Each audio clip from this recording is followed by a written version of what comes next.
안녕하세요.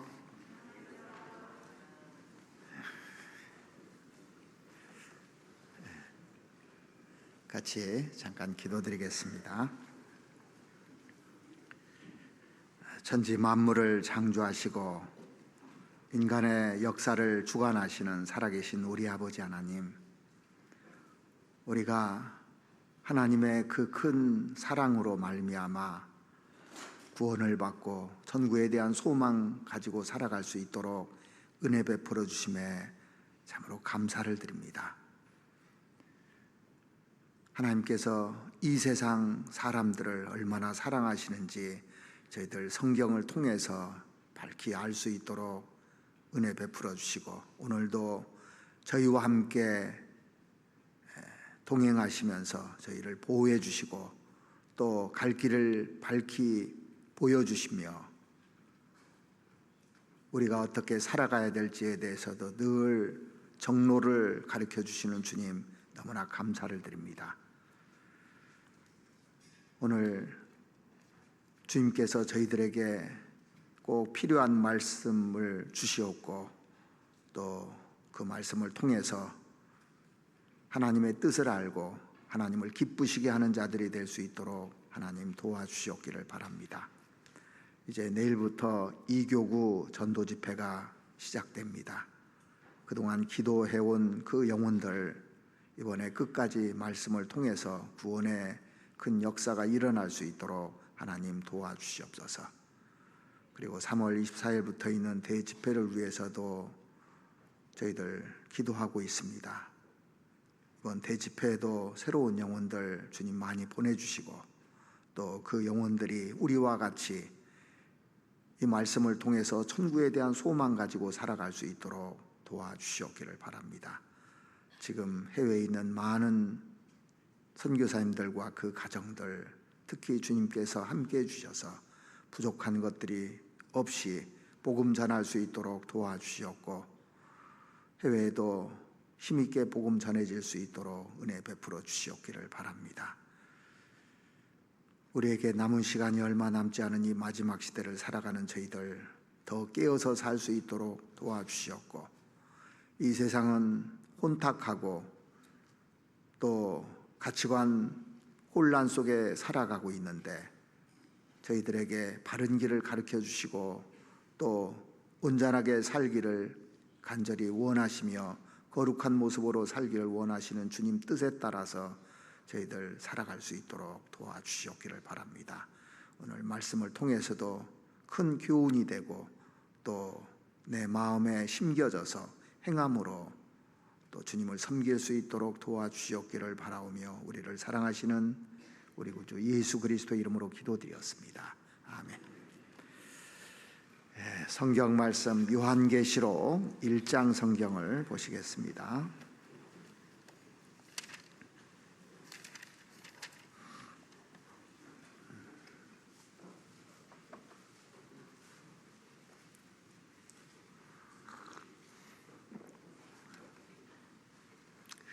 오늘 보니까 이 그 3분단하고 4분단 앞에 꽉 채워주셔서 너무나 감사드립니다. 이쪽 1, 2분단도 좀 앞으로 누가 자리를 차지해 주셨으면 좋겠는데, 여기가 그 S석입니다. S석 제일 비싼 석이에요.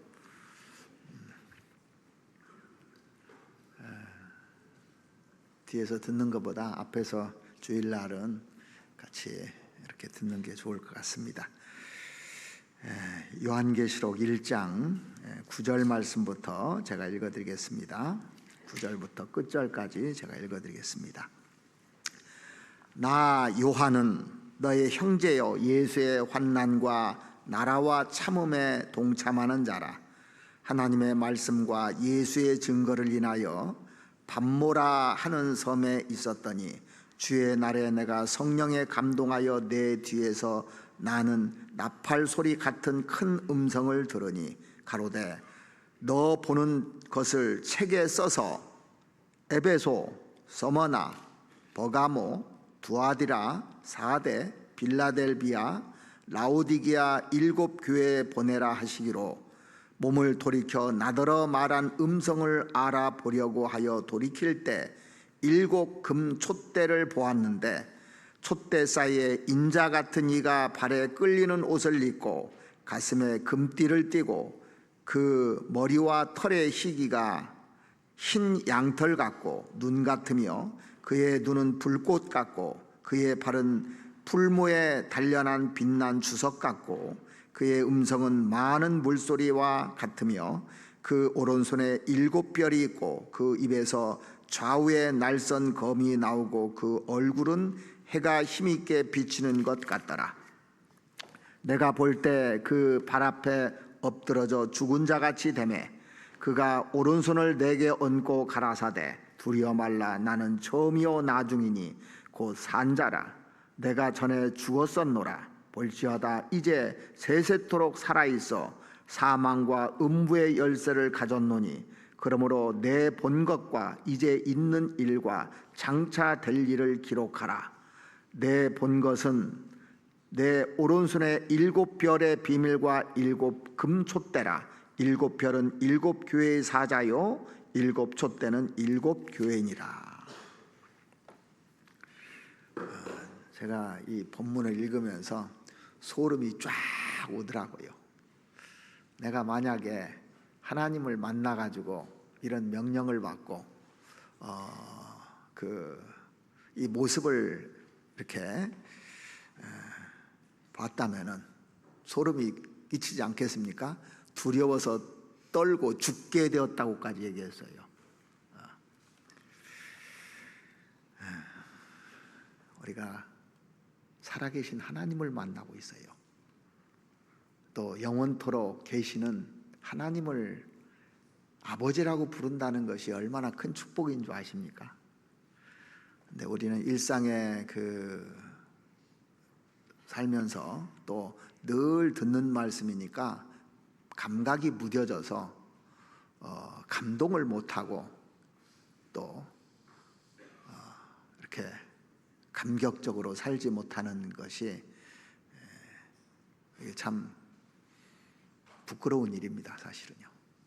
그래서 우리가 무딘 사람들은 요한계시록을 자주 읽어봐야 돼요. 요한계시록을. 어느 꼬마가 주일날 이렇게 교회를 가고 있었는데 가던 중에 골목대장쯤 되는 형이 그 교회 가는 아이를 붙잡고 너 어디 가니 이렇게 물어본 거예요. 그러니까 이 꼬마가 교회 말씀 들으러 가요 그랬어요.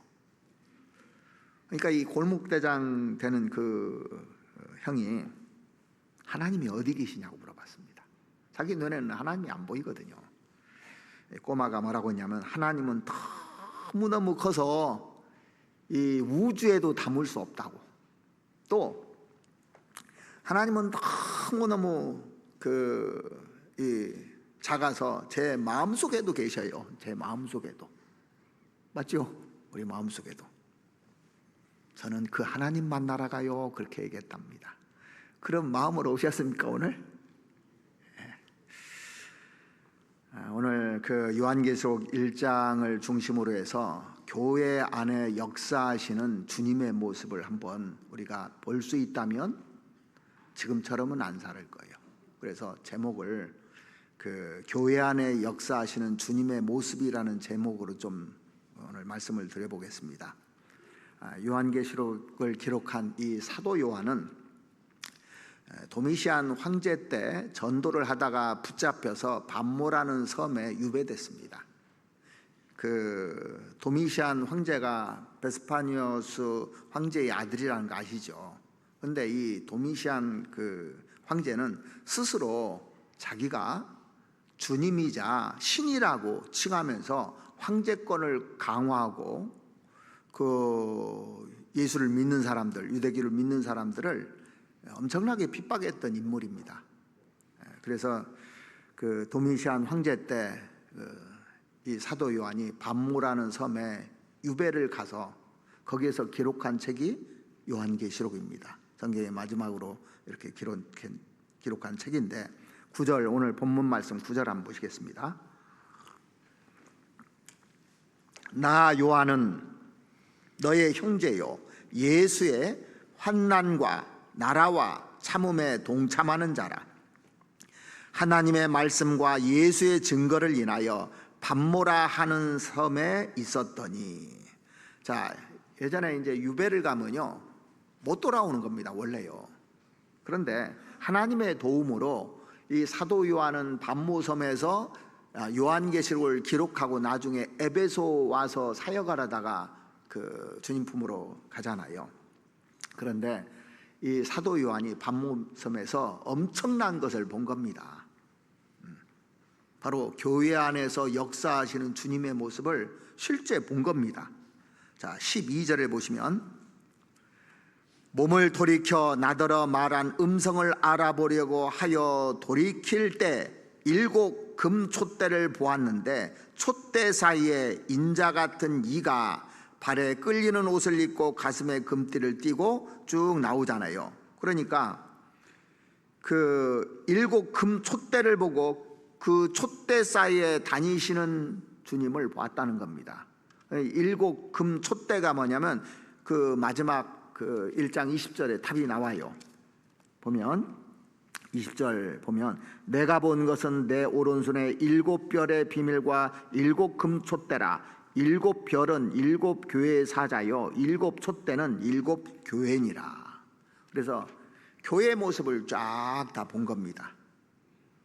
우리가 교회에서 지금 교회 생활을 하잖아요.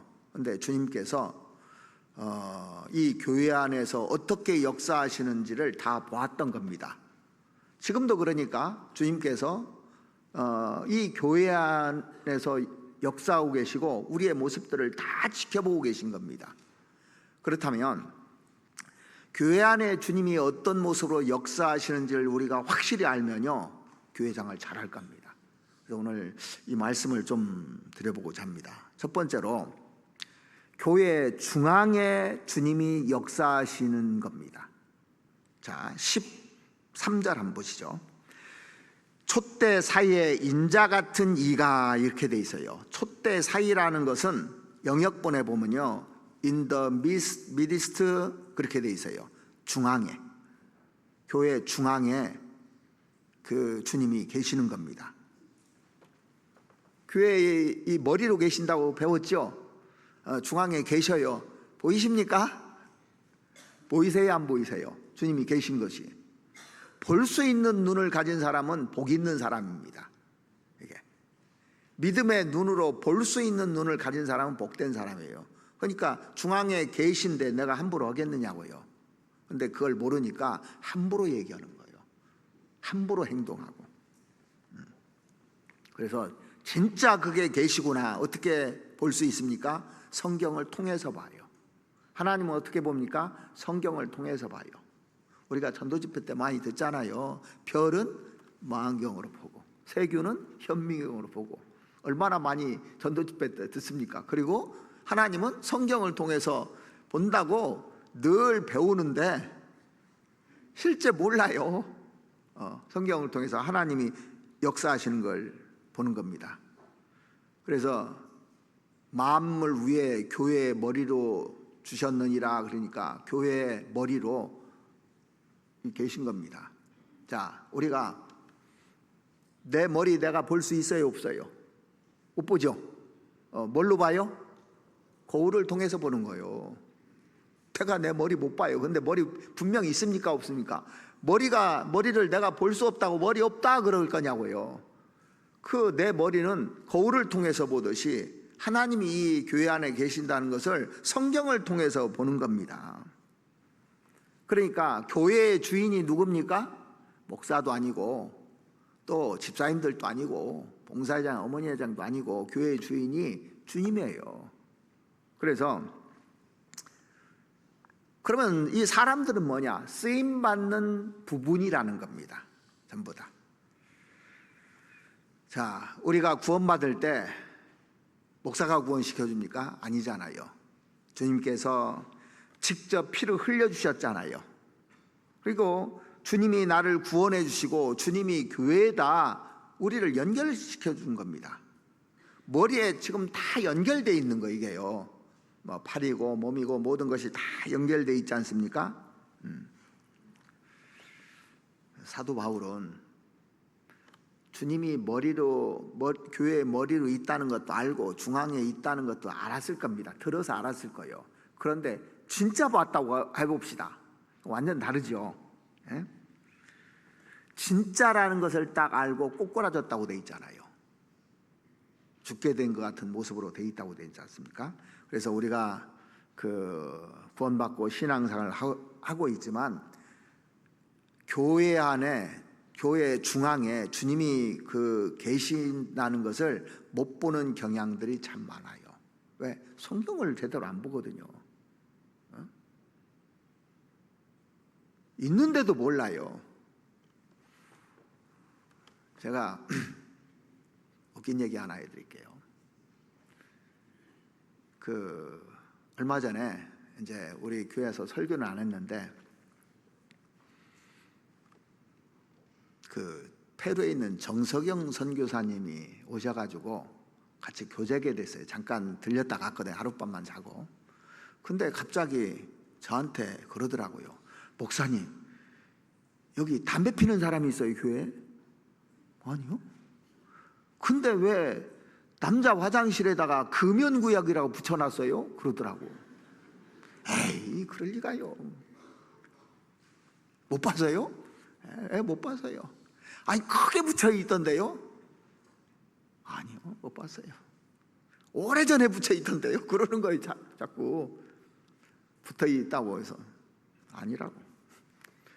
그래서 제가 확인해 봤습니다, 가서. 그런데 3군데나 붙어 있어요. 화장지 빼는 데 있죠? 거기다 크게 금연구역 붙여놨는데 휴지를 한 장씩 빼서 사용하세요. 그글은 봤는데 조그맣게 있습니다. 큰 건 본 적이 없어요. 제가 충격을 받았습니다. 그래서 제가 이제 구역장 모임을 했잖아요.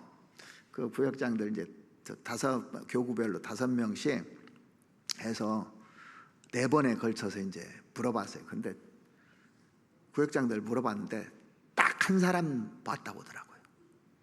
어제도 이제 우리 대학교 신입생들 이제 고등학교에서 올라온 인사하러 왔더라고요. 저녁에 물어봤는데 거기도 한 명도 본 적이 없대요. 오래전부터 붙어 있었어요. 저도 못 보고 본 사람이 딱 한 사람밖에 없더라니까요. 우리가 그렇게 보고 아는 것 같은데 몰라요. 제가 집사님들한테 물었더니 절대 안 붙어 있다고 하더라고. 확인해 보셨는지 모르겠어요. 한번 우리 형제님들, 여자 화장실에는 없습니다. 남자 화장실이 붙어 있어요. 어디서 붙여놨느냐? 남구청에서 가서 붙여놨더라고요. 우리가 붙인 게 아니고. 그러니까 우리가 보면서도 보입니까? 안 보입니까? 그러니까 중앙에 주님이 계시다고 아무리에게도 못 보는 거예요. 근데 있습니까? 없습니까? 있다니까요. 지금 계시다니까요. 지금 계셔요. 지금도 보고 계셔요.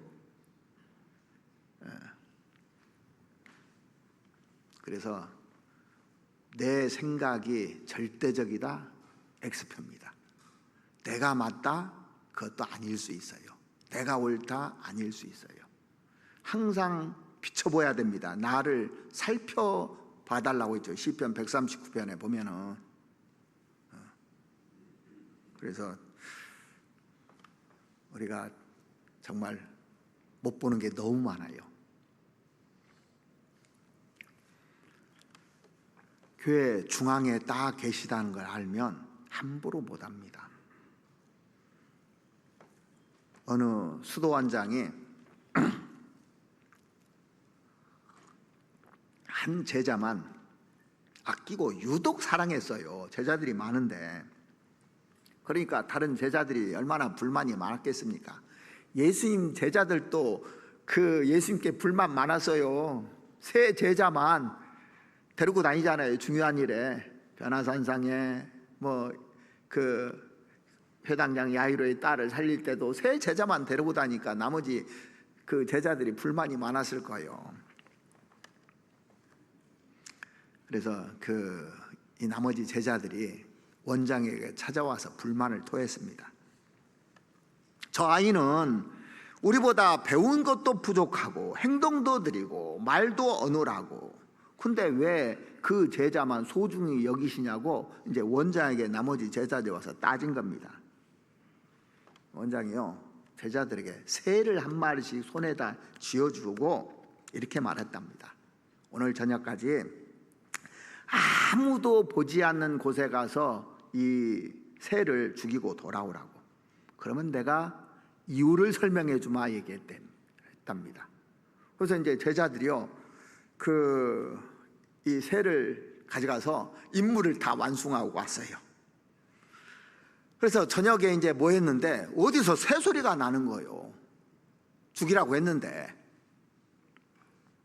원장이 편애하던 그 애 손에 새가 그대로 있는 거예요. 그러니까 원장이 이렇게 지시했는데 그 지시도 못 따르는 이 제자를 왜 그렇게 소중히 여기냐고 나머지 제자들이 이제 비웃는 겁니다. 이거 보라고, 그런 지시 하나도 못 따르는 제자를 어떻게 소중히 여기고 거기만 이뻐하냐고 이렇게 얘기했답니다. 그런데 그 새를 못 죽이고 있는 이 제자가, 이 새를 그냥 가지고 있는 제자가 이렇게 얘기했답니다. 제가 온종일 이곳저곳 다녀봤지만 아무도 보지 않는 곳은 없었습니다. 제가 어디를 가든 하나님이 저를 보고 계셨기 때문에 이 새를 죽일 수가 없었습니다. 그 얘기를 한 거예요. 원장이 이렇게 웃으면서, 빙긋이 웃으면서 쳐다보니까 제자들이 다 고개를 떨궜답니다.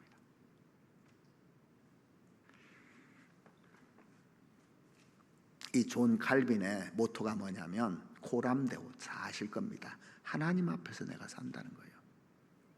하나님이 지금 보고 계신다면, 중앙에 계셔서 보고 계신다면 함부로 행동하겠어요? 함부로 말을 하겠어요? 그러지 않을 겁니다. 죽일 수 있어요? 새 하나도 못 죽이는 거예요. 깨끗한 마음 가지고 있고. 주님은 그리스도인 동시에 주잖아요. 나의 주인잖아요. 그분이 지금도 중앙에 계셔서 다 보고 계십니다. 그 인식만 가지고 살 수 있다면 내 생이 바뀔 겁니다. 사도 요한은 이걸 진짜 본 거예요. 그래서 주님이 지금도 교회 안에 중앙에서 보고 계신다는 것을 볼 수 있는 눈을 가진 사람이면 복된 사람입니다. 함부로 행동하지 않아요. 자, 그리고 주님이 중앙에만 계신 것이 아니고 두루 다니면서 역사하신다고 돼 있어요. 다 쫓아다닙니다. 항상 쫓아다녀요. 성경에 보면 주님은 해욕을 했죠. 내가 걸어다닐 때마다 해가 쫓아다녀야 안 쫓아다녀요? 낮에는 해가 쫓아다니고 밤에는 달이 쫓아다니고 쫓아다녀요. 계속. 그걸 보면서 야, 어디에도 숨을 곳이 없구나. 주님이 나를 항상 지켜보고 계시구나. 낮이고 밤이고 주님이 계속 나를 따라다니시는구나 하는 것을 느낍니다. 자, 요한계시록 2장 한번 보시죠. 2장 1절입니다.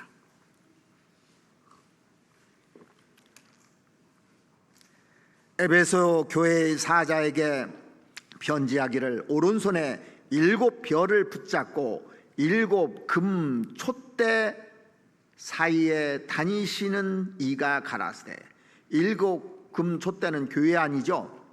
교회 중앙에 다니시는 이가, 다니시고 가만히 계신 것이 아니라 다니고 계신다고 그랬잖아요.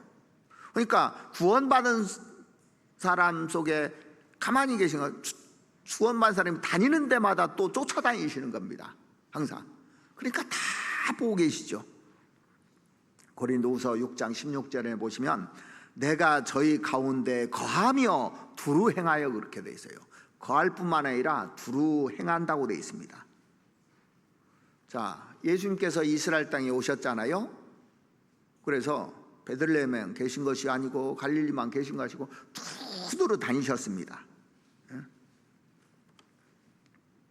자, 그러면 누가 그 예수님 당시에 예수님을 만났느냐면 간절히 찾는 사람들이 다 만난 거예요. 다니셔요. 예수님께서 왜 사마리아 동네로 가셨습니까? 거기에 그 수가 우물가에 그 6번째 남편하고 살고 있던 그 여자가 있었잖아요. 정말 예수님 만나기를 원하니까 예수님이 찾아가셨습니다. 왜 여리고성을 가셨습니까? 거기 보면 소경 거지 바디메오가 예수님을 찾고 있었어요. 또 삭개오가 예수님을 찾고 있었습니다. 그러니까 간절히 찾는 사람을 만나준다고 얘기했잖아요. 지금도 내가 어떤 어려운 문제가 있는데 문제를 풀기를 원하고 간절한 마음이 있으면 주님이 달려오십니다. 모세는 그 주님을 보기를 그렇게 원했어요. 그러니까 진짜 보여주셨잖아요. 여러분들이 진짜 주님을 보기를 원하면 보여줍니다. 나에게 다가오시는 걸 느낄 수가 있어요. 성경 출애굽기 한번 찾아보시죠. 출애굽기 33장을 한번 보시겠습니다. 출애굽기 33장 18절 말씀 보시겠습니다. 모세가 가로되 원컨대 주의 영광을 내게 보이소서. 그러니까 이렇게 간구한 겁니다. 그러니까 주님이 나타나셔서 보여주신 거예요. 19절 여호와께서 가라사대 내가 나의 모든 선한 형상을 내 앞으로 지나게 하고 여호와 이름을 내 앞에 반포하리라. 나는 은혜 줄 자에게 은혜를 주고 긍휼히 여길 자에게 긍휼을 베푸느니라. 또 가라사대 내가 내 얼굴을 보지 못하리니 나를 보고 살 자가 없음이니라. 직접 보는 것은 불가능하다고 그랬습니다. 눈으로 보면 죽는다고 했어요. 근데 모세는 간절히 보기를 원하니까 21절에 보시면 여호와께서 가라사대 보라 내 곁에 한 곳이 있으니 너는 그 반석 위에 섰으라. 내 영광이 지날 때 내가 너를 반석 틈에 두고 내가 지나도록 내 손으로 너를 덮었다가 손을 거두리니 내가 내 등을 볼 것이요 얼굴은 보지 못하리라. 그래서 얼굴은 못 봐도 등은 봤다고 돼 있잖아요. 그러니까 우리가 그 신약 성경에 보면은 만세 반석이신 주님이 어디 계시냐면 이 반석 위에 내 교회를 세우리니 그랬죠. 그러니까 주님이 그 교회 반석으로 딱 계시는 겁니다. 볼 수 있어야 돼요. 이렇게 말씀을 듣다 보면 내가 신앙생활 그 믿음으로 하다 보면 주님이 느껴집니다. 아, 주님이 역사하셨다는 거 느껴집니까? 안 느껴집니까? 어떤 데는 소름이 끼쳐요. 아, 주님이 이렇게 역사하시는구나. 특별히 이제 전도 집회할 때 같은 데 있잖아요. 복음 전할 때 주님이 싹 그 사람을 지나가야 구원받는 거예요. 역사에서 그게 믿어진다는 게 기적 아닙니까? 그래서 구원받으면 내 영혼 속에 역사하셨구나. 복음이 다 깨달아지는 겁니다. 그래서 우리가 간절히 기도하고 간절히 내 문제를 풀기를 원할 때 하나님께서 그 문제를 딱 해결해 주잖아요. 우리가 매일 그 주일마다 주일 말씀도 듣고 수요 말씀도 듣고 구역 모임에서 조우 모임에서 각종 모임에서 이렇게 말씀을 듣다가 어느 날 주님이 싹 나한테 다가오는 거 느끼실 겁니다. 어느 날 싹 지나가는 겁니다. 그러니까 간절히 원하는 사람만 그 말씀이 쏙 들어와요. 이게 자, 유대 땅에 예수님이 여리고도 지나가셨고 많은 도시를 지나갔잖아요. 근데 아무 관심이 없는 사람도 있지만은 그 소경 거지 바디메오는 지나가는 것을 보고 다윗의 자손 예수여 나를 불쌍히 여겨달라고 막 소리 지르고, 열두의 헬류병을 앓았던 여인도 예수님 지나갈 때 옷자락을 딱 만지잖아요. 근데 지나가도 사람들이 모르는 겁니다. 말씀이 이렇게 좀 지나갑니다, 오늘도요. 근데 간절히 원하는 사람들은 그게 싹 들어옵니다. 이게 두세 사람이 내 이름으로 모인 곳에 나도 그들 중에 있느니라 그랬거든요. 두세 사람이 이렇게 교제를 하잖아요. 그래도 주님이 역사하시는 걸 그냥 느껴져요. 간절히 원하는 사람들은. 왜? 내 문제를 얘기했는데 그게 풀어지거든요.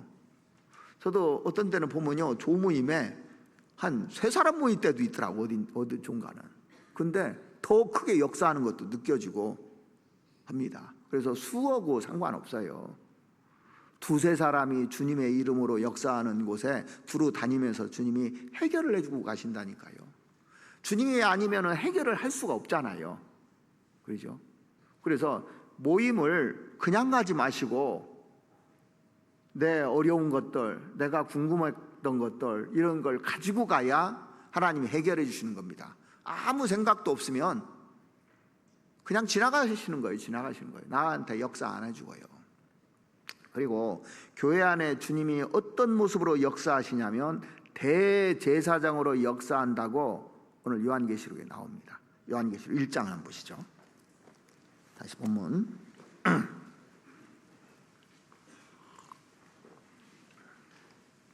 1장 13절 말씀 보시겠습니다. 촛대 사이에 인자 같은 이가 발에 끌리는 옷을 입고, 촛대가 있는 곳이 어디입니까? 자, 성막에서 촛대가 있는 곳이 어디예요? 성소안이잖아요. 성소안. 거기는 대제사장이 들어갈 수 있는 데예요. 아무나 들어가는 데가 아닙니다. 그 대제사장의 옷은 끌리는 옷으로 돼 있어요. 자, 한번 확인해 보시죠. 여기 잡아 놓으시고 요한계시록 1장은 표시해 놓으시고 레위기 6장을 한번 찾아보시겠습니다. 레위기 6장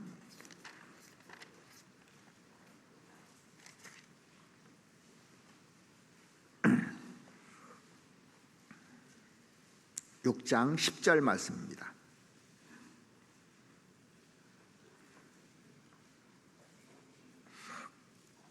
10절 제사장은 세마포 긴 옷을 입고 세마포 고이로 하체를 가리우고, 그러니까 이게 옷이 끌리고 길다고 돼 있잖아요.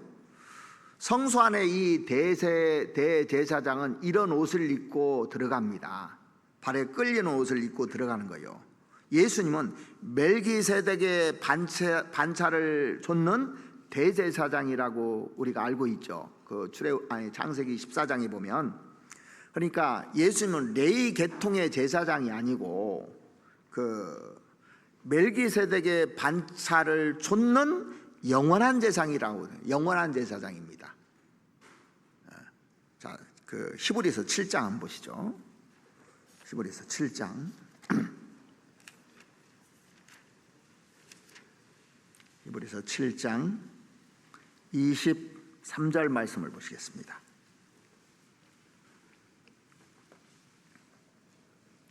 저희 제사장 된 자의 수요가 많은 것은 죽음을 인하여 항상 잊지 못함이로되. 그러니까 제사장은 매년마다 매 세대마다 죽어갈 거 아닙니까? 그래서 많은 거예요.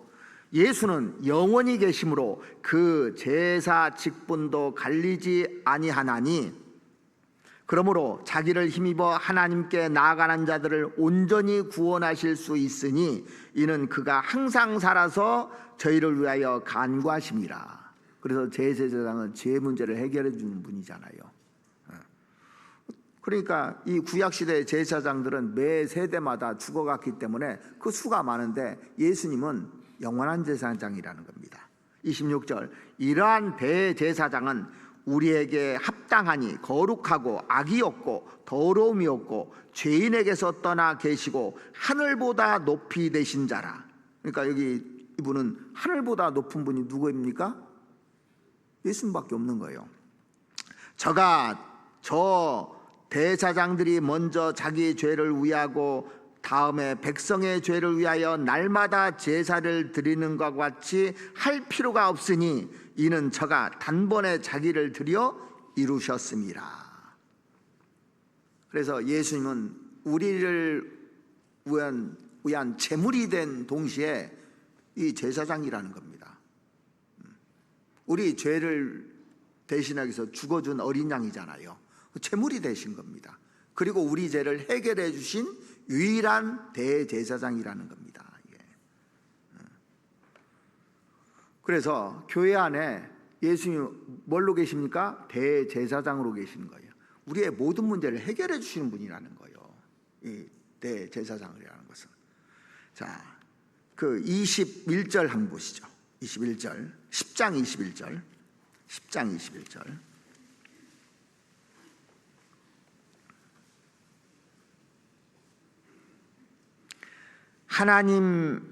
또 하나님의 집 다스리는 큰 제사장이 계심에 우리가 마음의 뿌림을 받아 양심의 악을 깨닫고 몸을 맑은 물로 씻었으니 참 마음과 온전한 믿음으로 하나님께 나아가자. 교회 안에 그러니까 예수님께서 대제사장으로 계십니다. 그리고 우리의 연약함들을 다 담당해 주시고 또 우리를 날마다 깨끗게 해주시는 분이 예수님입니다. 우리를 뭐라고 합니까? 또 구원받은 우리를 왕 같은 제사장이라고도 그러잖아요. 그런데 구약시대 때는 그 대제사장을 통해서 갔는데 지금은 우리가 직접 갈 수 있는 거예요. 직접 만나서 그 교회 안에 계시니까 직접 만나서 물을 수가 있는 겁니다. 그래서 해결해 주잖아요. 교회 안에 어려운 문제가 있으면 물으면 다 해결해 줍니까? 안 해줍니까? 다 해결이 되는 거예요.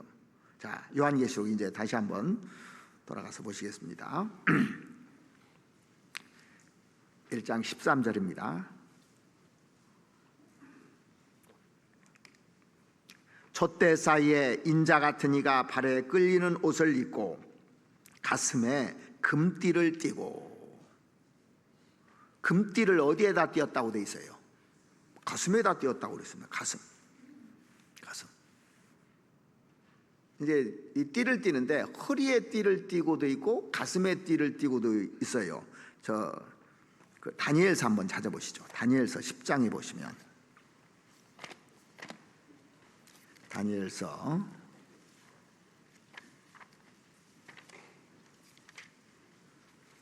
10장 5절 말씀 보시겠습니다.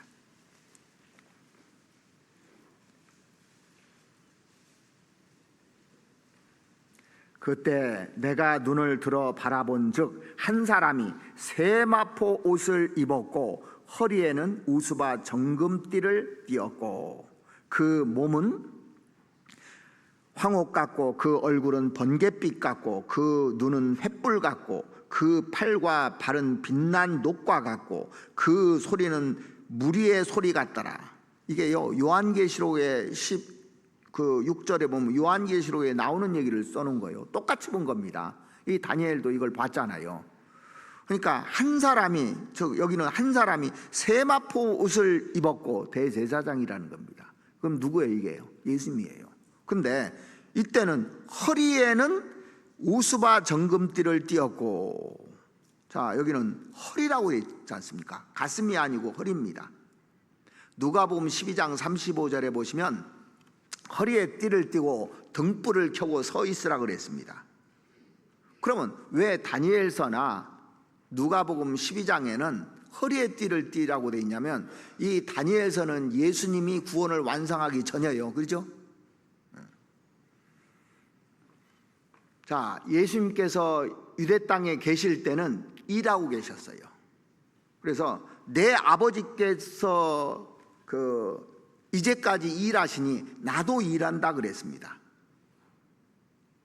지금 요한계시록은 천상에 이제 다 이루고 올라가 계신 왕으로 계신 모습이에요. 그러니까 지금 이 땅에 있을 때는 일하기 위해서 오셨잖아요. 그러니까 일을 하면 어디에다 허리띠를 뗍니까? 이런 사람이 가슴에다 허리띠 띠고 일을 합니까? 힘은 허리에서 나오기 때문에 허리띠를 쫙 졸라매듯이 우리는 지금 허리띠를 매야 돼야 안 매야 돼요?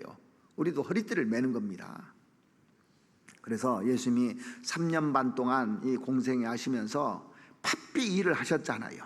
그리고 나서 마지막에 다 이루었다고 하시고 하나님 우편에 계셨을 때 이 사도 요한이 이걸 보니까 가슴에 딱 띠를 띠고 있는 겁니다. 높이 올랐잖아요. 올라가셔서 이제 그 가슴에 띠를 띠고 있다는 것은 왕의 모습입니다. 옛날 그 왕들을 보면 여기다 띠를 딱 띠고 있는 거 보셨죠? 뭐 사극 같은 거 이렇게 쭉 보시면. 그래서 우리의 죄 문제를 다 해결해 주시고 올라가 계신 그 왕, 만왕의 왕이신 모습을 사도 요한이 본 겁니다. 확실하잖아, 이러니까 앞뒤가 딱 맞죠. 그래서 우리도 이 대제사장으로 계신 예수님께서 우리 모든 문제를 교회 안에 있으면 다 해결해 주신다는 얘기예요.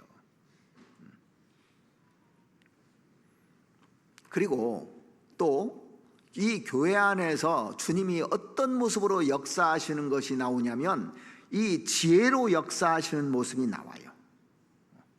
하나님 지혜로. 자, 요한계시록 다시 한번 보시죠. 1장 14절 말씀 보시겠습니다. 요한계시록 1장 14절.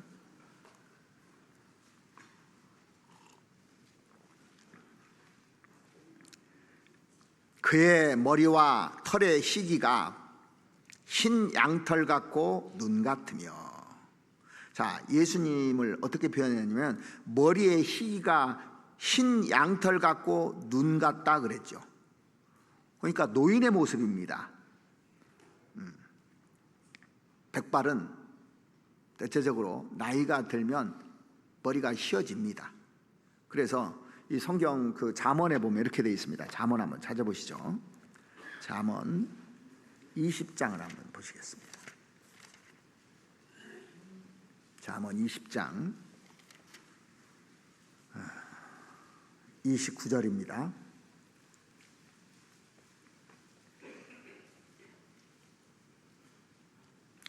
젊은 자의 영화는 그 힘이요 늙은 자의 아름다운 것은 백발이니라 이렇게 되어 있습니다. 젊은 사람의 상징이 뭡니까? 힘이잖아요. 파워. 그죠? 젊은 사람들. 그러니까 나이 먹으면 젊은 사람들하고 힘으로는 안 됩니다, 이게. 근데 여기 늙은 자의 아름다움은 백발이니라 그랬습니다. 예수님은 태고적부터 계신 분입니다. 영부터 계신 분이잖아요. 그래서 그 구약성경에 보면 레위기 19장에 보면은 샘머리 앞에서 일어나라 그랬죠. 그 노인의 얼굴을 공경하며 내 하나님 여호와를 경외하라는 그런 말씀이 있는데 왜 일어나라고 했을까요? 지혜가 많은 거예요. 스승인 겁니다. 높은 분이라는 거예요, 이게요. 가장 지혜로운 분이 우리 안에 계셔요. 여러분들 주님이 오시면 앉아 있을랍니까? 일어나실랍니까? 그냥 뻘떡 일어날 거예요, 그냥. 자, 이해가 안 되면 북한의 김정은 한번 생각합시다. 김정일이 딱 들어왔으면 앉았다 가만히 앉아 있습니까? 일어나야 됩니까? 뻘떡 일어날 거예요. 안 일어나면 그날 죽으니까 거기는. 근데 우리는 예수님을 존경해서 일어나는 거예요. 그래서 교회를 뭐라고 하냐면 그 진리와 진리의 기둥과 터니라 그랬잖아요. 진리로 가득 찬 분입니다. 그래서 진리는 대학에서 배우는 것이 아니라 성경에서 배우는 거예요, 이게. 요즘 진리를 대학에서 가르칩니까?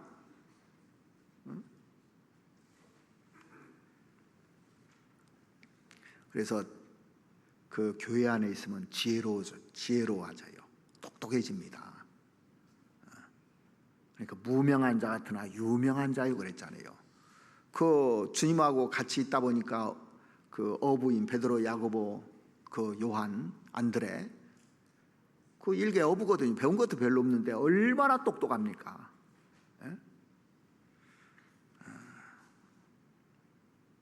근데 지혜로운 사람은 어떤 멸관을 넣냐면 잠언 16장 한번 보시겠습니다. 잠언 16장 31절입니다.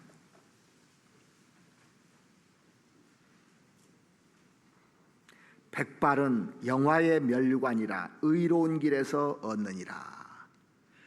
면류관을 어떻게 얻는다고요? 의로운 길에서 얻느니라 그랬습니다. 이 영화의 면류관, 이것은 의로운 길에서 얻느니라 그랬습니다. 그러니까 누가 지혜롭게 되는 겁니까?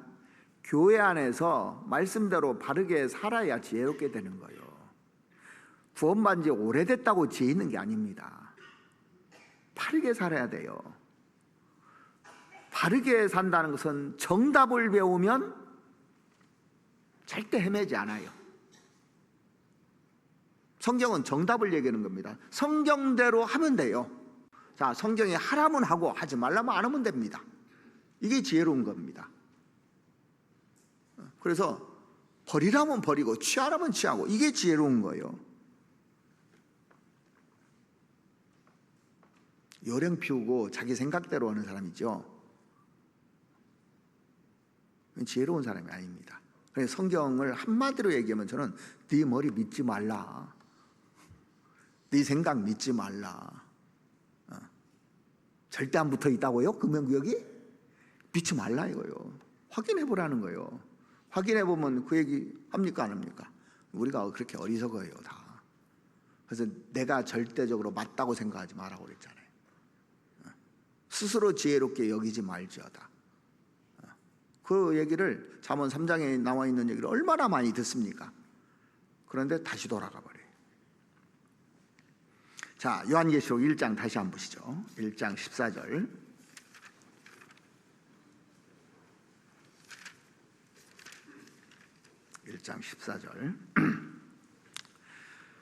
그의 그 머리와 털의 희기가 흰 양털 같고 눈 같으며, 그 다음 보시면 그의 눈은 불꽃 같고. 자, 눈이 불꽃 같다는 것은 전지하신 하나님이라는 거예요. 다 하신다는 겁니다. 완전히 꿰뚫어 보고 있다는 겁니다, 우리를요. 자, 공생의 당시에도 누가 예수님을 원하는지 다 아셨죠. 지금도 동일하게 주님이 다 알고 계시다는 거예요. 자, 요한복음 2장 한번 보시겠습니다. 요한복음 2장.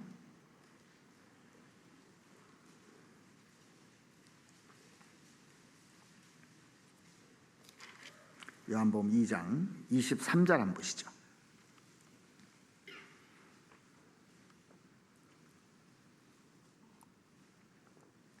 유월절에 예수께서 예루살렘에 계시니 많은 사람이 그 행하시는 표적을 보고 그 이름을 믿었으나 예수는 그 몸을 저에게 의탁지 아니하셨으니 이는 친히 모든 사람을 아심이요 또 친히 사람의 속에 있는 것을 아심으로 사람에 대하여 아무의 증거도 받으실 필요가 없음이니라. 우리는 서로 모르잖아요. 그러니까 서로 모르니까 자기 소개하잖아요. 모르니까. 예수님은 누구한테 소개받을 필요 있어요 없어요? 다 아십니다. 우리 마음을 다 아셔요. 여기 지금 주일날 이렇게 오셨는데 무슨 마음으로 왔는지도 다 아십니다. 지금 무슨 마음으로 말씀을 듣는지도 다 아실 거예요. 신앙의 동기가 뭔지도 다 아십니다. 무슨 동기로 신앙생활을 하는지. 그래서 그걸 알면요 내가 함부로 못합니다. 주일날 빠질 일도 없을 거예요. 형제자매들에게 함부로 말할 이유도 없을 거예요. 정확하게 알면. 그래서 안다는 말을 가장 많이 많이 써놓은 것이 제가 보니까 시편 139편이더라고요. 한번 찾아보시죠. 시편 139편.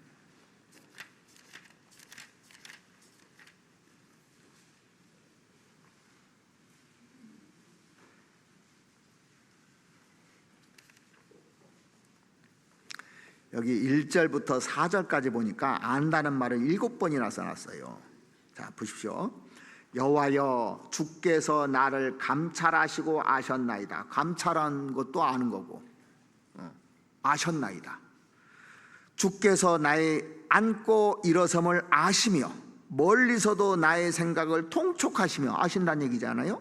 나의 길과 눕는 것을 감찰하시며, 이것도 아는 거고, 나의 모든 행위를 익히 아시오니 여호와여 내 혀의 말을 알지 못하는 것이 하나도 없으시니이다.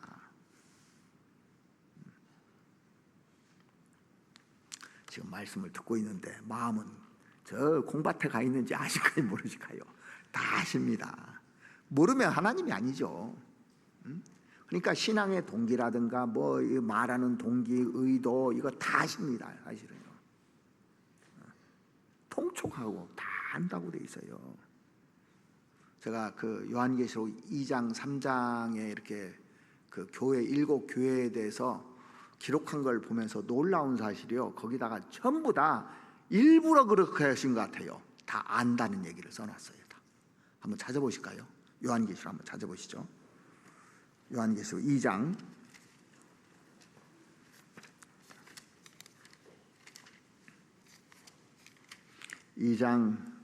1절 보시겠습니다. 에베소 교회의 사자에게 편지하기를. 에베소 교회에다 편지하면서 한 내용입니다. 오른손에 7별을 붙잡고 7 금촛대 사이에 다니시는 이가 가라사대 내가 내 행위와 수고와 내 인내를 알고, 이렇게 돼 있죠. 또 악한 자들을 용납하지 않은 것과 자칭 사도라 하되 아닌 자들을 시험하여 그 거짓된 것을 내가 드러낸 것과 또 내가 참고 내 이름을 위하여 견디고 게으르지 아니한 것을 아노라. 그러니까 견딘 거, 게으르지 않은 거 뭐 다 알아요. 하나님이 안다는 얘기를 이 에베소 교회에다가 편지할 때 이걸 기록해서 보낸 겁니다. 8절에 보시면 서머나 교회의 사자에게 편지하기를. 이 서머나 교회에 편지한 거예요. 처음이요 나중이요 죽었다가 살아나신 이가 가르치되 내가 내 환난과 궁핍을 아노니 실상은 내가 부요한 자라. 자칭 유대인이라 하는 자들이 회방도 아노니 실상은 유대인이 아니요 사단의 회라. 여기도 보면 그 서머나 교회는 환난과 궁핍이 있었는데 그거 다 안다는 얘기예요. 근데 실상은 내가 부요한 자라고 되어 있습니다. 안다고 되어 있죠. 그리고 자칭 유대인이라 하는 자들이 회방도 아노니, 회방한 것도 다 안다는 얘기입니다. 하나님이 알고 계셔요. 그러니까 걱정하지 말라는 얘기입니다. 우리를 회방하는 사람도 있죠. 다 안다는 얘기예요. 걱정하지 말라, 내가 지켜줄 테니까. 환난도 알고 궁핍도 알고 뭐 다 안다는 얘기입니다. 자, 12절 버가모 교회의 사자에게 편지하기를 좌우에 날선 검을 가진 이가 가라사대 내가 어디 사는 것을 내가 아노니 거기는 사단의 위가 있는 데라. 내가 내 이름을 굳게 잡아서 내 충성된 증인 안디바가 너희 가운데 곧 사단에 거하는 곳에서 죽임을 당할 때에도 나를 믿는 믿음을 저버리지 아니하였도다. 여기도 안다는 얘기 나오죠. 그 다음에 18절도 보시겠습니다. 이 두아디라 교회에게 하신 말씀인데 두아디라 교회의 사자에게 편지하기를 그 눈이 불꽃 같고 그 발이 빛난 주석과 같은 하나님의 아들이 가라사대 내가 내 사업과 사랑과 믿음과 섬김과 인내를 아노니 내 나중 행위가 처음보다 많도다. 이거 안다는 얘기예요. 이렇게. 그 다음에 3장 1절 보시겠습니다. 3장 1절 4대 교회의 사자에게 편지하기를 하나님의 7 영과 7 별을 가진 이가 가라사대 내가 내 행위를 아노니 내가 살았다 하는 이름은 가졌으나 죽은 자로다. 여기 안다는 표현을 여기도 써놨잖아요. 그리고 7절도 보시겠습니다. 3장 7절 빌라델피아 교회의 사자에게 편지하기를 거룩하고 진실하사 다윗의 열쇠를 가지시니 곧 열면 닫을 사람이 없고 닫으면 열 사람이 없는 그이가 가라사대 볼지어다 내가 내 앞에 열린 문을 두었으되 능히 닫을 사람이 없으리라. 내가 내 행위를 아노니 내가 적은 능력을 가지고도 내 말을 지키며 내 이름을 배반치 아니하였도다. 이 빌라델피아 교회는 적은 능력을 가지고도 내 말을 지켰다고 그랬습니다. 성경 잘 몰라요. 조금밖에 몰라요. 그런데 그걸 다 지켰다는 겁니다. 그러니까 많이 아는 사람보다 훨씬 낫죠. 그래서 내 말을 지키며 내 이름을 배반치 아니하였도다, 그렇게 기록되어 있습니다. 마지막으로 그 3장 14절 보시겠습니다. 라오디게아 교회의 사자에게 편지하기를 아멘이요 충성되고 참된 증인이시요 하나님의 창조의 근본이시니가 가라사대 내가 내 행위를 아노니 내가 차지도 아니하고 더없지도 아니하도다. 내가 차든지 더없든지 하기를 원하노라. 내가 이같이 미지근하여 더없지도 아니하고 차지도 아니하니 내 입에서 너를 토하여 내치리라. 그러니까 라오디게아 교회는 칭찬이 하나도 없는 교회예요. 미지근하고 회색지대입니다. 다 알고 계십니다. 이게. 그러니까 보세요. 7교회 형편 다 알고 계시죠? 우리 교회 모습도 다 알고 계십니까? 안 알고 계실까요? 다 알고 계시는 겁니다. 너에게는 머리털까지 다 해신 바 되었나니, 마태복음 10장 30절에 그렇게 나와 있죠. 머리털까지 센다는 것은 일일이 그걸 머리털을 세고 있다, 내 형편 모든 것 다 알고 계신다는 거예요. 그러니까 두려울까요, 안 두려울까요? 다 알면. 여러분들 마음을 다 아는 사람이 있다면 겁나서 그 옆에도 못 갈 거예요, 아마. 근데 주님은 다 알고 계신 겁니다. 지혜가 충만하신 분이기 때문에. 그분이 나를 따라다니셔요. 이 안에 계셔서 다 보고 계십니다. 함부로 이렇게 살아야 되겠냐고요. 거짓말? 하면 돼야 안 돼요? 안 되잖아요. 그분이 우리를 사랑하지만은 그 죄를 봤을 때는 심판한다고 되어 있습니다. 심판주로 계셔요. 또 만왕의 왕이 이 세상을 심판하러 오시잖아요. 심판주로 계시는 겁니다. 그래서 그 요한계시록 그 1장 앞에 보시죠. 1장 15절을 보시면 그의 발은 풀무에 단련한 빛난 주석 같고. 자, 주석, 놋, 이거는요 성경에서 심판을 가리키는 겁니다. 놋뱀, 심판을 가리키잖아요. 놋그릇으로 만들잖아요. 이 그 성막 기구들 이렇게 만들 때. 그래서 그 산탄이 심판받고 죄가 심판받는 것을 가리킬 때 이 주석이라는 표현을 쓰고 놋이라는 표현을 쓰는 겁니다. 그래서 발은 풀무에 단련한 빛난 주석 같고, 주님이 심판주라는 것을 얘기하는 겁니다. 그래서 디모데후서 4장 1절에 보시면 심판하실 그리스도 예수 앞에서 이런 말씀이 있죠. 주님 앞에 서면 심판받는 겁니다. 구원받은 사람도 그리스도의 심판대가 있듯이, 구원받지 않은 사람은 심판받으면 지옥 가죠. 근데 구원받은 사람은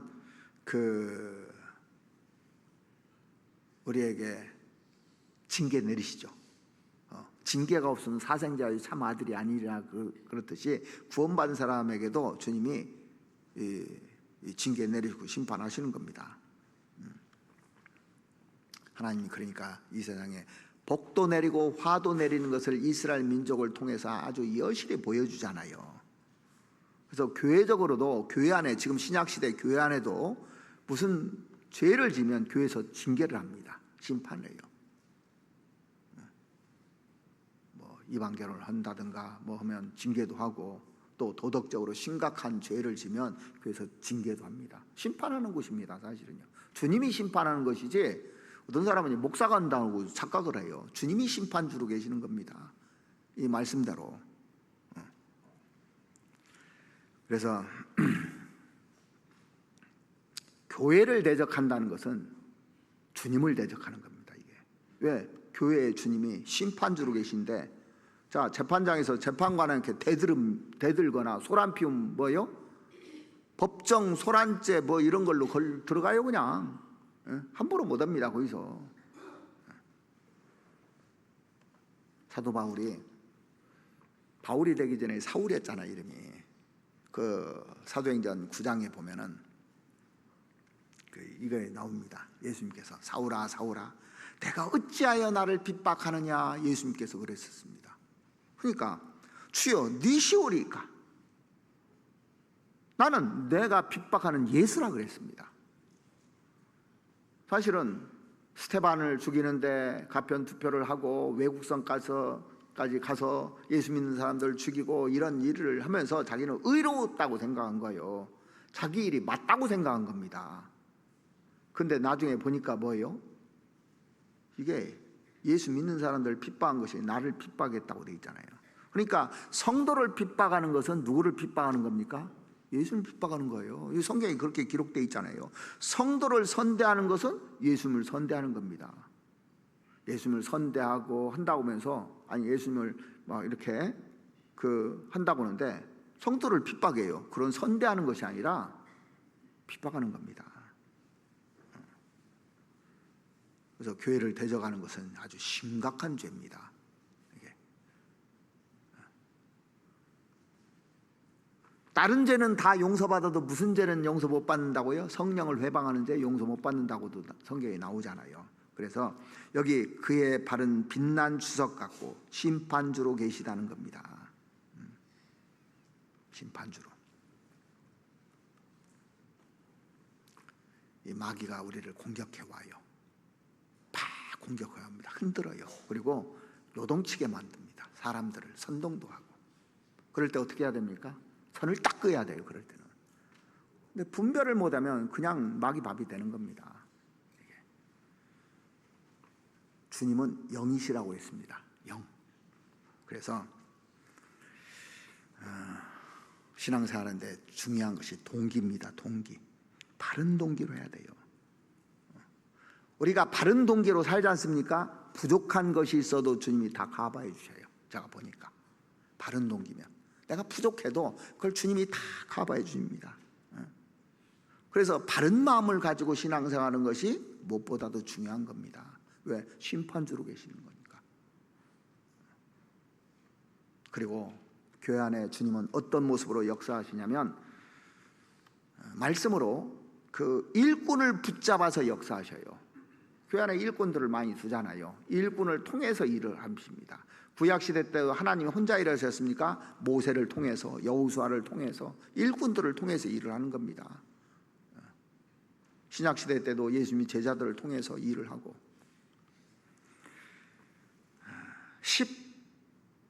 15절 보시겠습니다. 그의 발은 풀무에 단련한 빛난 주석가고, 그 다음 보시면 그의 음성은 많은 물소리 같으며. 자, 많은 물소리라는 것은 그 물이라는 건 말씀이죠. 그러니까 그 말씀대로 흘러간다는, 말씀대로 반드시 된다는 겁니다. 이 소리, 물소리가 계속 말씀이 계속 전파되잖아요. 그 욥기 한번 찾아보시죠. 욥기 40장을 보시겠습니다.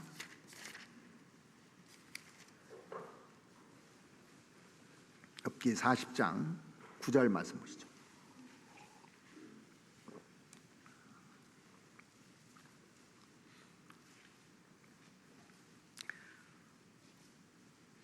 내가 하나님처럼 팔이 있느냐? 하나님처럼 우렁차게 울리는 소리를 내겠느냐? 자, 여기 보시면 내가 하나님처럼 팔이 있느냐? 그 얘기는 하나님과 같이 그 전능한 팔이 있느냐? 그 얘기입니다. 하나님의 오른손으로 역사를 하잖아요. 이 손으로 이 세상을 창조도 하시고 또 그 말씀으로 천지를 붙잡고 운행해 가시고 구원받는 사람을 인도해 가는 그 팔, 주님은 있는데 너희들은 없지 않느냐? 너 팔이 있느냐? 그런 능력이 있느냐? 그 얘기예요. 그리고 하나님 말씀처럼 하나님처럼 우렁차게 울리는 소리를 내겠느냐? 우리가 하나님처럼 말할 수 있느냐 이거예요. 자, 이런 말 할 수 있어요? 태초에 천지를 창조하시는 이런 말 할 수 있어요? 우리가? 빛이 있으라 하시면 빛이 있었고 이런 말 할 수 있습니까? 못 하잖아요. 근데 교회 안에서 주님이 쭉 역사하는 말씀 보십시오. 그리고 나에게 모든 문제들을 다 풀어주시는 그 말씀, 이렇게 쭉 물소리처럼 쫙 흘러가잖아요. 많은 문제와 갈등이 있어도 말씀을 들으면 해결이 됩니까? 안 됩니까? 다 해결이 되잖아요. 많은 고통이 있어도 주님의 말씀이 들어오면 고통에서 해방되잖아요. 그리고 힘이 생겨요, 이 말씀으로. 오른손에 7 별이 있고, 오른손에 7 별이 있다고 그랬습니다. 7 별이 뭐냐? 자, 다시 요한계시로 한번 보시죠. 요한계시로 1장 16절 한번 보시겠습니다. 16절. 그 오른손에 7 별이 있고, 7 별이 뭐라고 했습니까? 20절 다시 한번 확인해 보시죠.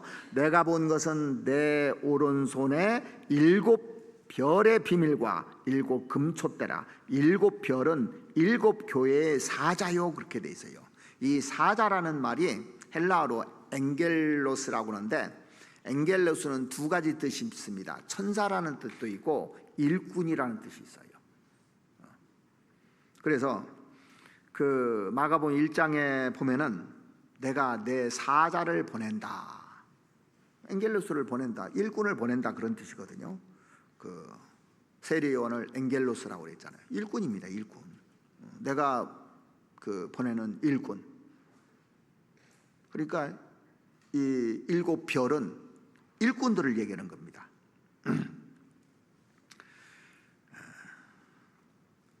자, 구원받은 사람들을 별이라고 하죠. 별. 교회를, 그 달을 교회로 표현해 놓고 해를 하나님으로 표현해 놓고. 근데 별 중에서도 더 빛난 별이 있어요. 그죠? 우리 눈에 보이는 별이 있고 희미한 별이 있고 아예 안 보이는 별이 있어요. 그러니까 교회 안에서 앞서서 막 이러는 사람들이 있어요. 별같이 반짝반짝 빛나는 겁니다. 그런데 희미하게 보이는 별은 뭡니까? 주일날 왔다 수요일날 안 오고 자꾸 보였다 안 보였다 하는 별이 있어요. 아예 안 보이는 별도 있잖아. 그죠? 구원받았다는데 아예 안 보여. 어떻게 보여야 됩니까? 망원경을 통해서 보여야 돼. 그것도 잘 안 보여. 그래서 이 별을 일꾼이라고 했는데, 별 중에는 성경에 유다서에 보면 유리하는 별이 또 나와요. 유리하는 별. 근데 그 별이 뭐냐면 이 깜깜한 흑암으로 돌아갈 유리한 별이라고 씁니다. 이 별은 거짓 일꾼을 말하는 거예요. 일꾼은 일꾼인데 거짓 일꾼. 그래서 주님의 일꾼으로서 붙잡힌 별이 있고 유리하는 별이 있는 겁니다. 거짓 일꾼에 붙잡히면 어디로 빨려 들어가요? 블랙홀로 빨려 들어가는 거예요. 유리하다가 쏙 들어가는 겁니다. 지옥으로 딸려가는 겁니다. 나더러 주여 주여 하는 자마다 다 천국에 들어갈 것이 아니요 다만 하늘에 계신 내 아버지 뜻대로 행하는 자라에 들어가리라 그랬습니다. 그러니까 거짓 일꾼들이 뭐라고 하냐면, 내가 주의 그 이름으로 사람들을 가르치기도 하고 또 귀신을 쫓아내고 많은 권능을 행치 아니하였나이까. 그러니까 그 열심보다 더 중요한 게 뭔지 아십니까? 봉사보다 열심보다 중요한 것이 어느 쪽에 있느냐의 얘기예요. 유리한 별이 돼서는 안 되는 겁니다. 이사야서 9장 한번 보시죠. 성경에 보면 소경이 소경을 인도하면 둘 다 구덩이에 빠진다고 되어 있지 않습니까? 이사야서 9장을 한번 보시죠.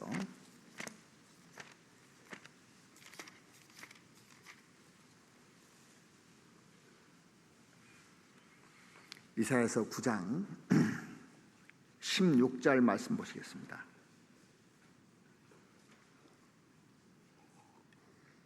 (9장 16절) 백성을 인도하는 자가 그들로 미혹해 하니 인도를 받는 자가 멸망을 당하도다. 앞에 있는 사람이 거짓 일꾼이면 따라가는 사람들도 다 망하는 겁니다. 그래서 그 일꾼이 확실해야 되고 바라야 되고 정직해야 되고 거짓이 없어야 돼. 일꾼은요.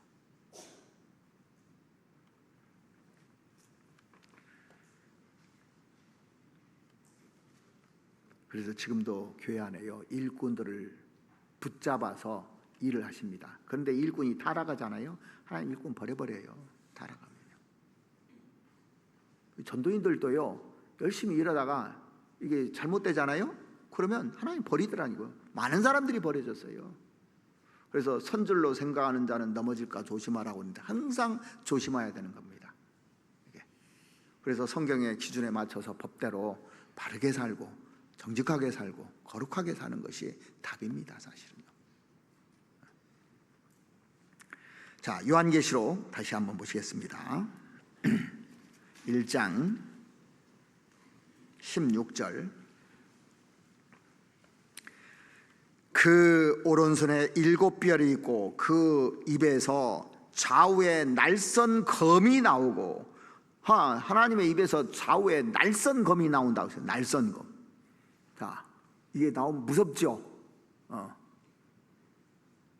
근데 그 히브리서 4장 12절에 보시면 하나님의 말씀은 살았고 운동력이 있어 좌우의 날선 검보다도 예리하여, 그렇게 돼 있어요. 그러니까 무섭죠. 예리하다고 있습니다. 말씀이 아주 예리해서 그 혼과 영과 그 관절과 골수를 찔러 쪼개기까지 하며 또 마음의 생각과 뜻을 감찰하시나니 그랬지 않습니까? 그러니까 말씀을 들으면 찔려야 안 찔려요? 찔리게 돼 있습니다. 자, 말씀을 잘 배우지 않습니까? 마음이 움직이게 돼 있어요. 왜? 하나님의 그 말씀은 살았고 운동력이 있으니까. 예? 그래서 말씀을 들으면 콕콕 찔러요. 그게 정상입니다. 찔리는 것이요. 가시가 찔르면 아픈 게 정상이에요, 아니에요? 그게 정상이에요. 몸에 문제가 있으면 아프다는 신호를 보내는 게 정상입니다. 신호를 안 보내면 어떻게 해요? 문둥병이에요. 문둥병자는 손이 잘라나도 모른다잖아요. 감각이 없어졌습니다. 이미 문둥병이 걸려서, 깊게 걸려서 해답이 없어요. 그거는요.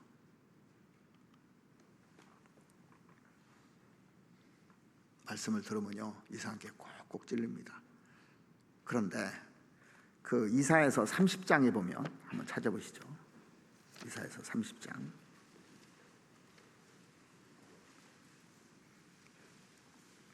9절 말씀 보시겠습니다. 이사야서 30장 9절. 대저 이는 패역한 백성이요 거짓말하는 자식이요 여호와의 법을 듣기 싫어하는 자식이다.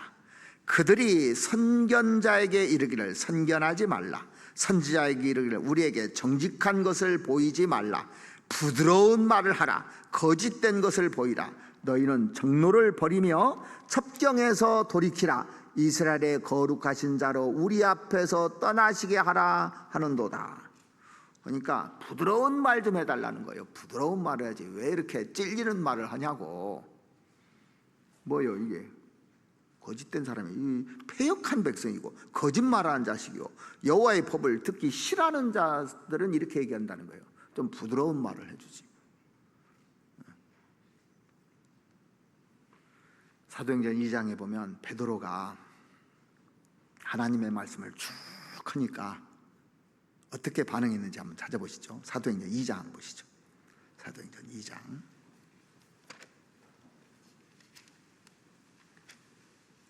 2장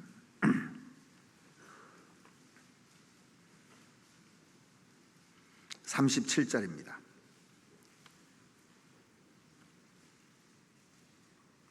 저희가 이 말을 듣고 마음에 찔려 베드로와 다른 사도들에게 물어 가로되 형제들아 우리가 어찌 알고 하거늘. 마음에 찔렸다고 그랬죠. 너희들이 죽인 예수가 바로 그리스도라고 이제 베드로가 설교를 한 겁니다. 그러니까 그게 딱 와닿은 거예요. 야, 이러면 큰일 난 거거든요. 자, 어떤 사람이 왕의 아들을 죽였다고 합시다. 그러면 이거 마음에 안 찔리면 그게 비정상이죠. 우리가 어찌 알고, 그게 정상이지 않습니까? 내가 잘못됐는데 마음의 말씀이 꽉 찔립니다. 어찌 알고? 응? 이게 정상이지 않습니까? 사도행전 7장에 보면 그 스데반이 설교하니까 사람들이 어떻게 했는지 보시죠. 사도행전 7장 한번 봐보세요.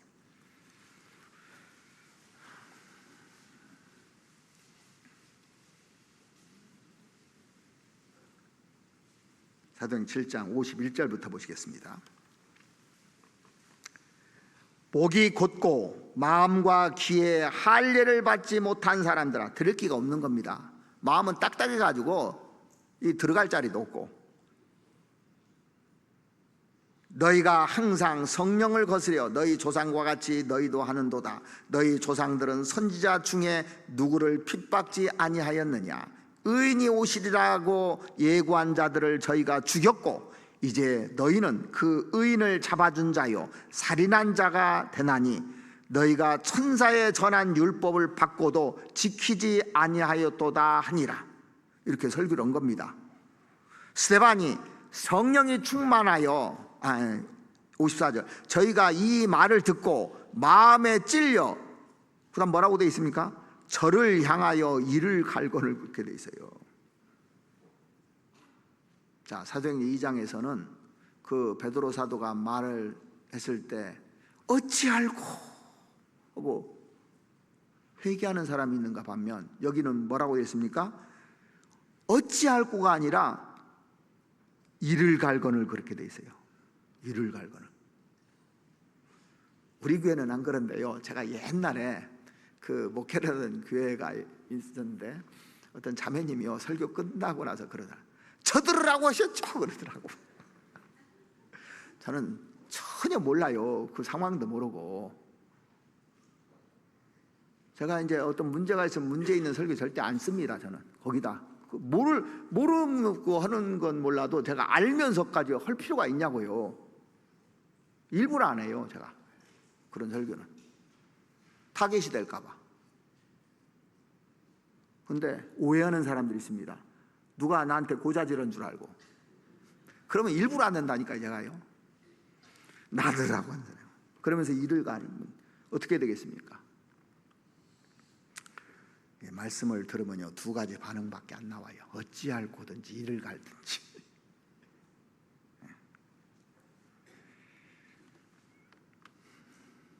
말씀을 찔러 쪼갠다고 돼 있잖아요. 찔러 쪼갠다는 것은 분별한다는 겁니다.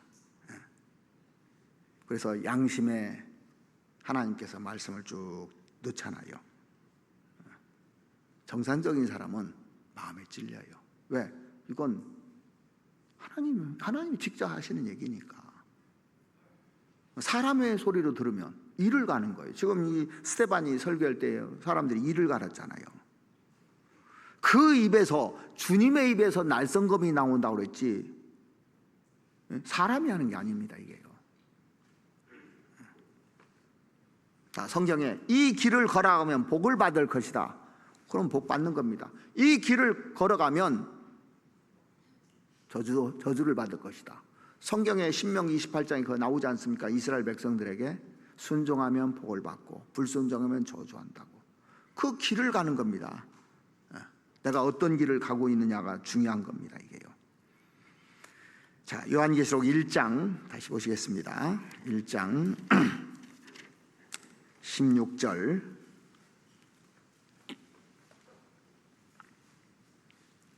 그 오른손에 7뼈이 있고 그 입에서 좌우에 날선 검이 나오고 그 얼굴은 해가 힘있게 비치는 것 같더라. 자, 여기 보시면 그 얼굴은 해가 힘있게 비치는 것 같더라.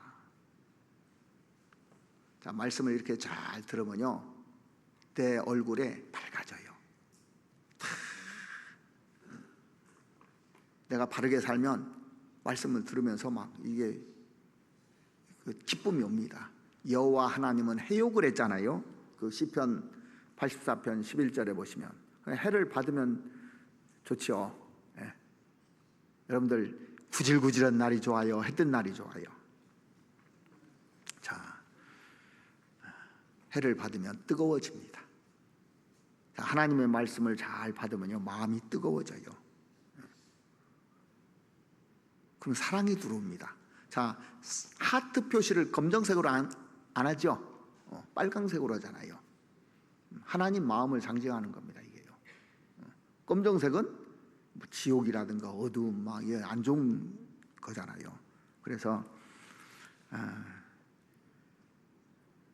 그 얼굴은, 하나님은 사랑이시기 때문에 얼굴은 해가 힘있게 비치는 것 같더라. 그러니까 쫙 비치는 모습을 본 거예요, 이 사도 요한이. 17절, 내가 볼 때 그 발에 엎드러져 죽은 자 같이 되매.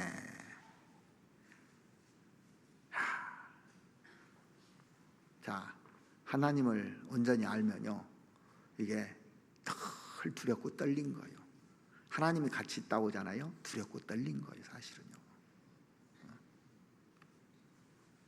여러분들, 죄를 지은 사람이요, 죄 안 짓고 깨끗한 사람이 가면요, 싫어요. 두렵고 떨린 거예요. 그렇지 않습니까? 죄인이 법정 앞에 서면 두렵고 떨린 거예요. 죄가 없으면요, 아무 문제가 없습니다. 저도 딱 한 번 법정에 가본 적이 있어요. 제가 다른 사람이 오해를 해서, 근데 난 죄가 없으니까 6개월 동안 재판하면서 죄가 없으니까 당당한 거예요. 근데 이 증거가 없어서 매일 문제였거든요. 그래서 법정에 6개월 동안 다녀본 적이 있어요. 그러면서 많은 걸 배웠어요. 죄가 있다면 내가 거기서 막 떨었을 텐데, 이거 어쩌나. 한 달에 한 번씩 만날 때마다 걱정을 할 텐데. 사람이 제일 행복한 것이 죄 없이 사는 거더라고요. 죄를 지을 수 있잖아요. 빨리 회개하면 돼요. 하나님이 다 용서해 주십니다. 다윗이 간음죄와 살인죄를 졌어도 저 나단 선지자가 와서 지적했을 때 회개하니까 한 방에 끝나버리잖아요. 그게 신앙생활이에요.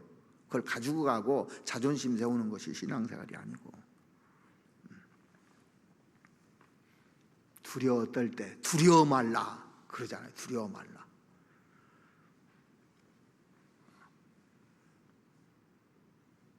두려워 말라. 근데 죄가 있으면요, 두려워야 안 돼요. 두려워 말라고도 두려운 겁니다, 이게. 그래서 우리가 교회 모습들을 이렇게 봤는데, 하나만 더 보시죠. 마지막 시간이 좀 되는데, 17절, 18절 여기만 보겠습니다. 내가 볼 때 그 발 앞에 엎드러져 죽은 자 같이 되매 그가 오른손을 내게 얹고 가라사대 두려워 말라. 그 다음에 뭐라고 했냐면, 나는 처음이요 나중이니 곧 산자라. 내가 전에 죽었었노라. 볼지어다 이제 세세토록 살아있어 사망과 음부의 열쇠를 가졌노니. 자, 엄청난 얘기를 한 겁니다. 나는 처음이요 나중이다. 그 얘기가 무슨 얘기입니까? 과거부터 있었고 현재도 계시고 앞으로도 계신 하나님이다, 그런 얘기예요. 내가 하나님이다. 이 사도 요한에게 얘기해 준 겁니다. 나는 처음이요 마지막이라. 이사야서 44장에도 그 말씀 나오고 48장에도 그 말씀 나오잖아요. 나는 처음이요 마지막이다. 요한계시록 22장에도 보면은 나는 알파와 오메가요, 처음과 나중이요, 시작과 끝이라. 그 말씀이 여러 군데 나옵니다. 그러니까 알파는 헬라의 첫 글자잖아요. 오메가는 마지막 글자입니다. 그러니까 나는 모든 것이다. 그래서 내가 누군지 알려면 어떻게 해야 돼요? 하나님이 누군지 알려면 어떻게 해야 됩니까? 창세기부터 요한계시록까지 읽어봐야 돼요. 그렇죠? 그래야 하나님이 누군지를 알죠. 그리고 제대로 알아야 되는 겁니다. 읽기만 해서 되는 것이 아니고 제대로 알아야 되는 겁니다. 그 얘기는 진리의 하나님이고 절대자라는 얘기잖아요. 이 창세기 1장을 딱 열으면 천지를 창조하신 것부터 그 영원한 천국과 지옥에 대해서까지 쭉 나오지 않습니까? 역사의 시작부터 끝까지 나오지 않습니까? 시작이 끝이란 얘기예요. 그러니까 이 안에 다 문제가 이 안에서 다 해결되는 겁니다. 만왕의 왕이고 만주의 주라고 우리가 듣잖아요. 그분이 내 아버지신 겁니다. 그분이 나의 일거수일투족을 모를 리가 없어요. 그래서 교회 안에 주님이 역사하시니까 교회가 무엇인지를 정확하게 알아야 됩니다. 우리는 교회 안에서 쓰임받는 부분입니다. 어떤 사람을 쓰시는 줄 아십니까? 정직한 사람을 쓰셔요. 성경적으로 바른 사람을 쓰셔요. 깨끗한 그릇을 쓰신다고 돼 있잖아요. 그래서 이 요한계시록 1장 그 9절부터 20절까지 나와 있는 이 말씀을 쭉 보시면 내가 어떻게 살아야 되겠구나, 이걸 더 깨달을 수가 있습니다. 요한계시록에 있는 7교회를 이제 2장 3장에서 보잖아요. 나 이렇게 살아는 안 되겠구나, 칭찬받아야 되겠구나, 라오디게아 교회처럼 칭찬이 하나도 없이 살면 안 되겠구나, 그 얼굴은 해가 힘있게 비치는 것 같더라 그랬습니다. 그래서 우리가 주님 앞에 이제 조금 있으면 서야 되잖아요. 교회에 대해서 알아야 돼. 그래서요, 교회에 역사하시는, 교회 안에 역사하시는 주님의 모습을 정확하게 알잖아요. 그럼 바르게 삽니다. 그러니까 모르니까, 이 교회 중앙에 주님이 계시는 걸 몰라요. 들어 다니시면서 역사하는 걸 모릅니다. 대제사장으로 계셔요. 지혜가 충만한 분으로 우리와 함께 계시는 겁니다. 그리고 심판하시는 분이라니까요. 처음과 끝을 다 아시는 분입니다. 그래서 여러분들이 딱 한 가지만 기억했으면 좋겠습니다. 주님이 나 다 알고 계셔요. 다 보고 계셔요. 그러면 내 행동 하나가 거룩한 모습으로 다시 바뀌어지리라 생각합니다. 그래서 이 마음이 무뎌질 때마다 요한계시록을 한 번씩 읽어보세요. 그러면 무서워요. 어이구, 하나님 다 보고 계시네. 같이 잠깐 기도드리겠습니다. 우리를 사랑하시는 우리 아버지 하나님, 우리를 교회 안에 두시고 교회 안에서 역사하시는 주님의 모습을 통해서 하나님이 어떤 분이시고 우리가 어떻게 살아가야 될지에 대해서 생각할 수 있는 시간 허락해 주심에 너무나 감사를 드립니다. 우리가 말이나 행동 모든 것들을 정말 조심하고 또 조심해서 하나님 앞에 영광스러운 모습으로 살아갈 수 있도록 도와주시옵기를 바랍니다. 나의 모난 부분들, 또 부족한 부분들 주님께서 늘 말씀으로 깨우쳐 주시고 가르쳐 주심에 너무나 감사를 드립니다. 나를 주님의 말씀 앞에 늘 살펴보게 하시고, 또 내가 무슨 죄가 있고 내가 무슨 약점이 있고 또 하나님을 근심시켜 드리는 것이 무엇이 있는지 늘 헤아려서 나로 하여금 주님 닮은 모습으로 자꾸 변화될 수 있도록 하나님 도와주시옵기를 바랍니다. 그래서 주님 앞에 설 때 영광스러운 모습으로 설 수 있도록 저희들을 바른 길로 늘 일깨워 주시고 또 교훈해 주시옵기를 바랍니다. 우리를 사랑하시는 우리 구주 예수 그리스도의 이름으로 기도드렸습니다. 아멘.